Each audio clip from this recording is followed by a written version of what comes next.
مشران موږ السلام علیکم. دا نن چې کومه غونډه ده دا موږ اماین خان ته مرکلیم وایو او دا زمونږ د راتلونکي الیکشن دپاره یو پروګرام و، بلکې تنګي کې مشر د یو پروګرام موږ کول غوښتله. نو هغې کې د سکندر خان ډېره شکریه ادا کوو چې هغوی هم نن زموږ په دعوت راغلل او دلته کې موږ سره په دې کې شریک شو.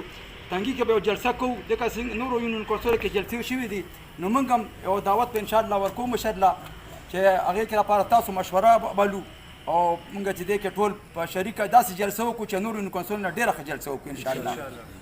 د اماین خان ډېره شکریه ادا کوو، دا زموږ ډېر تکړه کوشش کوو چې څنګه مخکې دا تنګې د قومي وطن پارټۍ ګړو دا به اوس هم ثابتوي انشاءالله.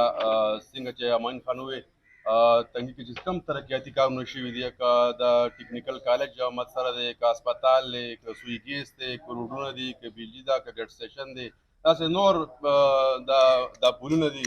نو دا ټول چې کوم دی ملي رهبر آفتاب احمد خان شیرپور کړي دي او سکندر خان شیرپور کړي دي. انشاءالله را روان وخت مو زمونږ د پښتنو د قوم د پرمختګ دپاره، د خوشحالۍ سوکالۍ د امن دپاره هغه یو پارټي ده، هغه قومي وطن پارټي ده. دا پارټي به انشاءالله د ملي رهبر آفتاب احمد خان شیرپور په مشرۍ کې، د سکندر حیات خان شیرپور په مشرۍ کې مخ په وړاندې بوځو انشاءالله.